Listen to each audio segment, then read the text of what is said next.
வணக்கம், welcome to my channel. இந்த வீடியோவில் முருங்கைக்காய் சாம்பார் எப்படி வைக்கலான்னு பார்க்கலாம். அதுக்கு தேவையான இன்க்ரீடியன்ட்ஸ்: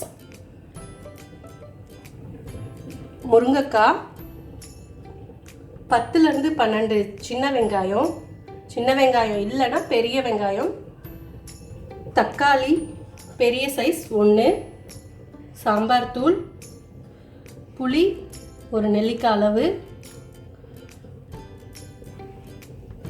கருவேப்பிலை, கொத்தமல்லி, துவரம்பருப்பு 100 கிராம். இது தாளிக்கிறதுக்கு கடுகு, ஜீரகம், உப்பு, பச்சை மிளகா 1, கொஞ்சோண்டு மஞ்சள் தூள், பெருங்காயத்தூள். இப்போ துவரம்பருப்பை வாஷ் பண்ணிவிட்டு பருப்பு மூழ்கிற அளவுக்கு தண்ணி போட்டு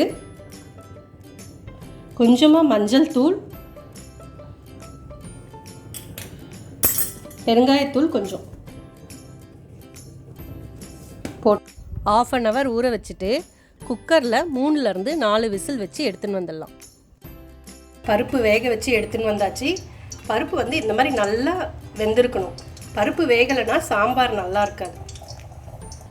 கடாயில் எண்ணெய் போட்டு எண்ணெய் நல்லா காயணும். எண்ணெய் நல்லா காஞ்சதுக்கப்புறமா கடுகும் ஜீரகமும் எடுத்து வச்சுருக்கேன். எண்ணெய் காஞ்சதுக்கப்புறமா கடுகு, ஜீரகம்,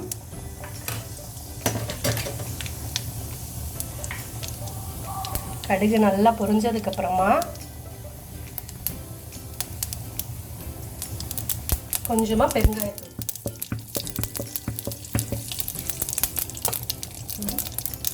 ஒரே ஒரு பச்சை மிளகாய்,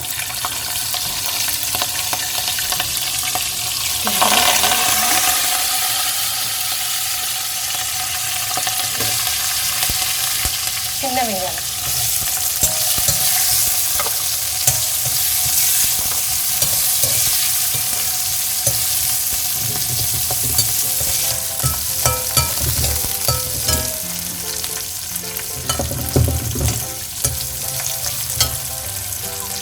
வெங்காயம் வதங்கிடுச்சு. லைட்டாக வதங்கினதுக்கப்புறமா தக்காளி,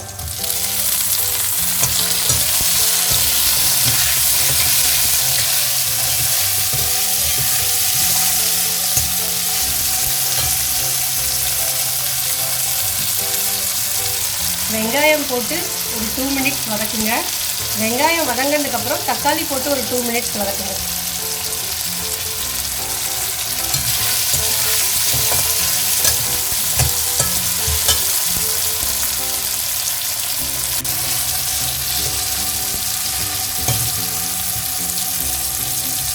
வெங்காயமும் தக்காளி எல்லாம் நல்லா வதங்கிடுச்சு. இதை இப்போ இந்த பருப்பு கூட ஆட் பண்ணிக்கலாம். பருப்பு அடுப்பில் வச்சு இதெல்லாம் தாளித்து கொட்டியாச்சு. இதில் ஒரு 1/2 டம்ளர் தண்ணி போட்டுக்கலாம்.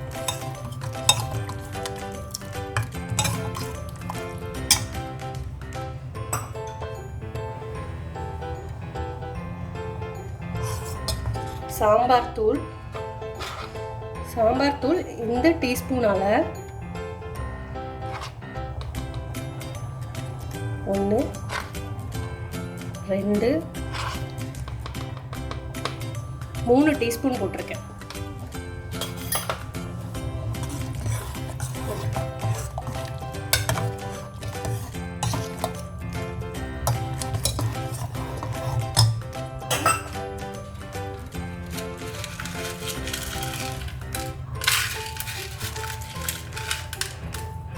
உப்பு,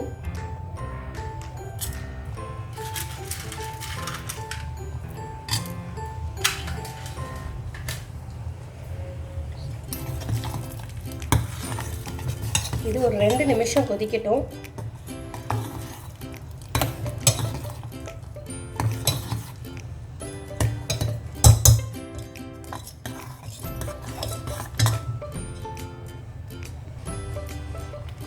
சாம்பார் தூள், உப்புலாம் போட்டு ஒரு 2 மினிட்ஸ் கொதிச்சதுக்கப்புறமா எடுத்து வச்சுருக்க முருங்கைக்காவை இதில் போட்டுக்கலாம்.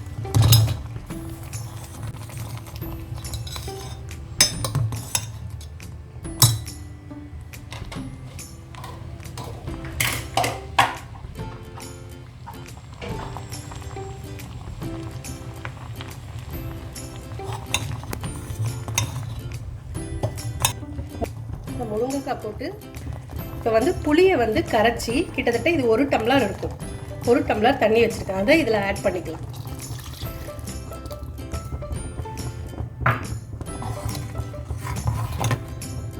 இந்த ஸ்டேஜில் வந்து சாம்பார் டேஸ்ட் பண்ணி பார்த்தீங்கன்னா எது புளிப்பு குறைவாக இருந்ததுன்னா புளி இன்னும் கொஞ்சம் கரைச்சி போட்டுக்கலாம், காரம் குறைவாக இருந்ததுன்னா காரம் போட்டுக்கலாம், உப்பு குறைவாக இருந்தால் உப்பு போட்டுக்கலாம். டேஸ்ட் பண்ணி பார்த்துட்டு போட்டுக்கோங்க. இப்போ இதை ஒரு 5 மினிட்ஸ் கொதிக்கட்டும், மூடி வச்சு கொதிக்கட்டும்.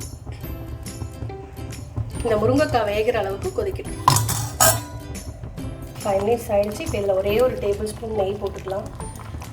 நெய் போட்டு மேலே கொத்தமல்லி தூவி பாருங்க. இப்போ வந்து முருங்கைக்காய் வந்து நல்லா வெந்திருக்கும்.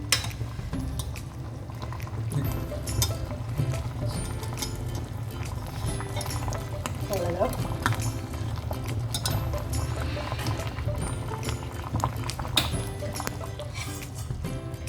இப்போ அடுப்பை ஆஃப் பண்ணிடலாம். சாம்பார் ரெடி.